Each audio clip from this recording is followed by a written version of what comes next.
Assalamualaikum warahmatullahi wabarakatuh. Selamat pagi teman-teman sekalian. Pada hari ini, kesempatan kali ini, izinkan saya untuk mengucapkan minal aidin wal faizin, mohon maaf lahir batin apabila selama dalam pengajaran di mata kuliah keperawatan jiwa 1 ini saya ada tutur kata ataupun perbuatan yang kurang menyenangkan. Sekali lagi saya mohon maaf lahir dan batin, salam untuk keluarga semuanya. Oke, pada kesempatan ini saya akan membahas salah satu masalah psikososial yang terjadi di kita dalam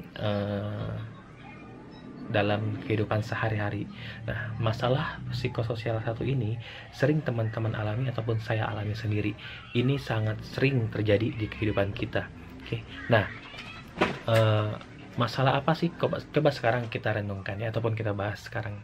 Kita mulai bahwa pernah nggak teman-teman itu merasa ketakutan gitu akan sesuatu hal. Contohnya misalkan merasakan deg-degan ataupun nggak jelas gitu ya terhadap suatu stimulus gitu. Contohnya, nah sekarang dalam hal ini saya akan menggambarkan suatu situasi bahwa di mana saat ini dalam masalah pandemi COVID ini orang-orang pada takut gitu, takut akan terkena penyakit COVID tersebut, kemudian merasa deg-degan kalau keluar gak nyaman, dan merasa di mana situasi pokoknya kayak mengancam dirinya. Nah, teman-teman, inilah yang disebut dengan keadaan kecemasan ya, ataupun cemas. Saya yakin Anda ataupun saya itu pasti sering merasakan hal tersebut ya, yang namanya cemas. Mungkin nggak usah saya jelaskan terlalu detail cemas itu apa, teman-teman sudah pernah mengalaminya. Contohnya adalah yang pertama, ketika akan UTS malam-malamnya teman-teman merasakan bisa nggak ya saya ngisi UTS besok. Nah, itu deg-degan.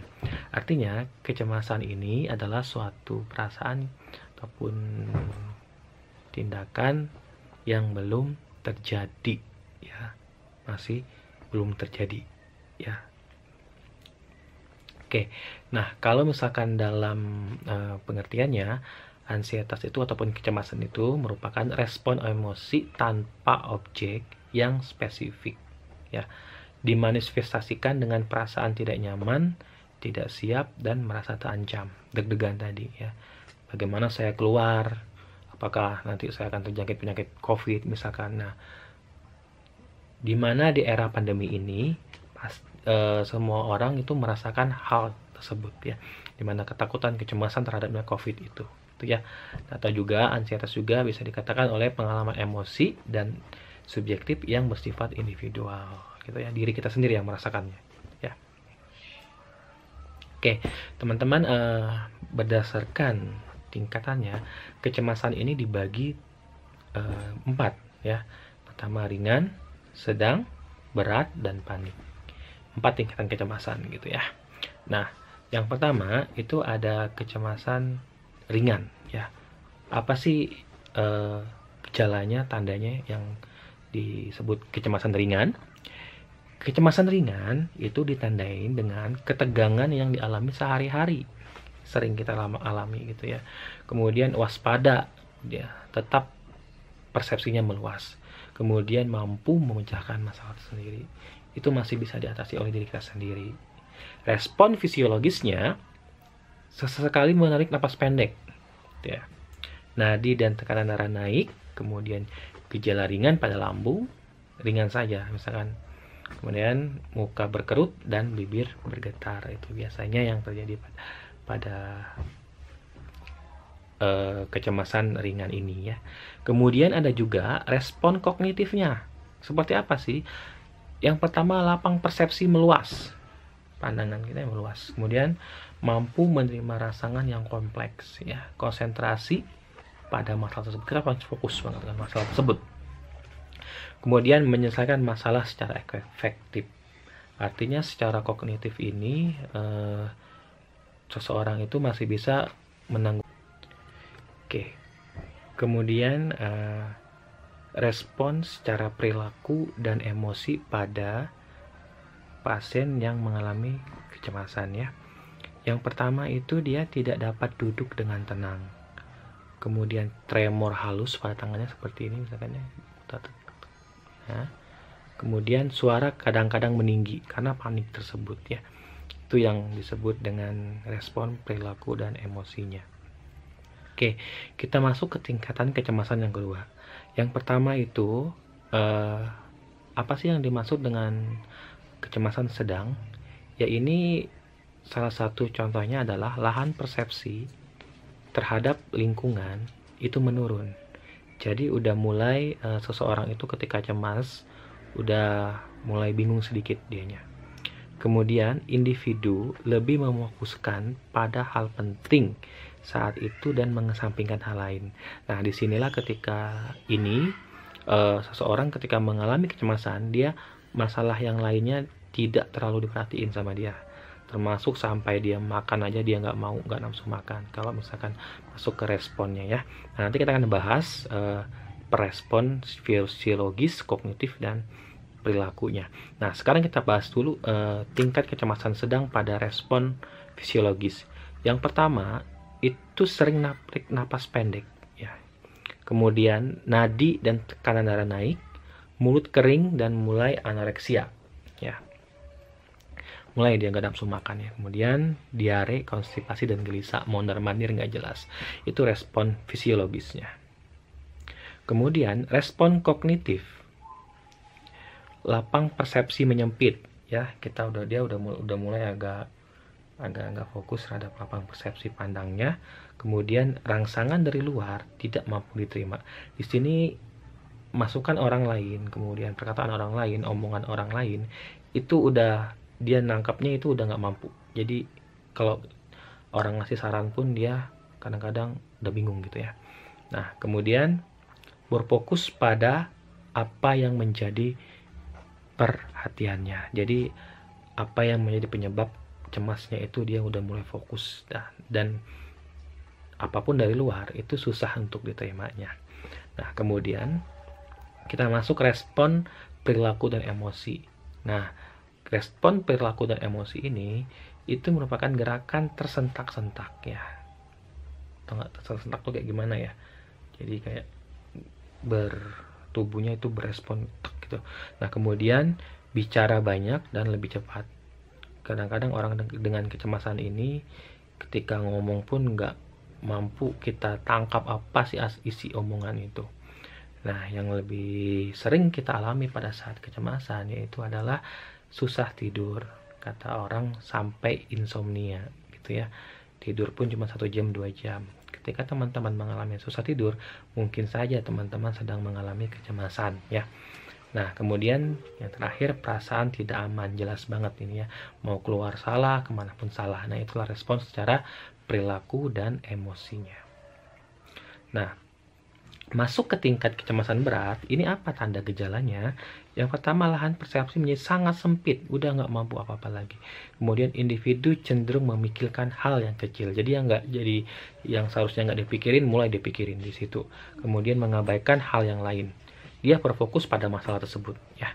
Kemudian tidak mampu berpikir berat lagi, dia udah nggak bisa berpikir.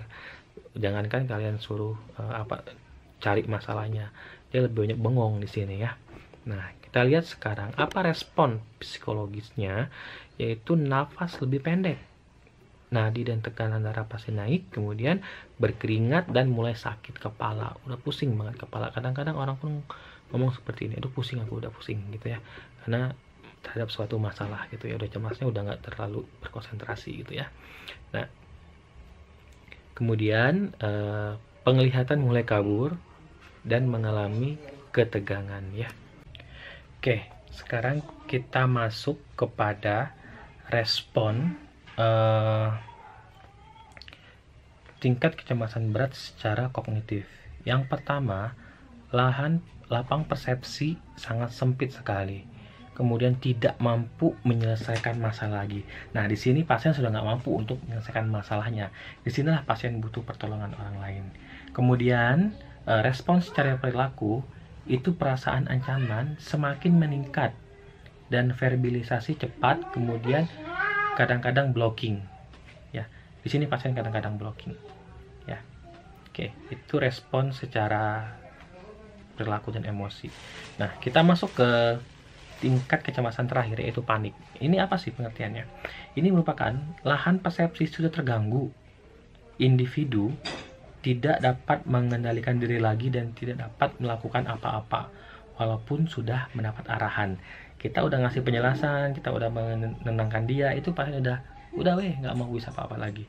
Nah, kemudian respon fisiologis yang pertama nafas pendek, kemudian rasa tercekik di sini, palpitasi, sakit dada sampai pucat dan hipotensi.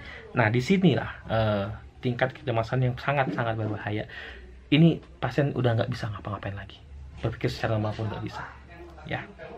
Kemudian respon secara kognitifnya.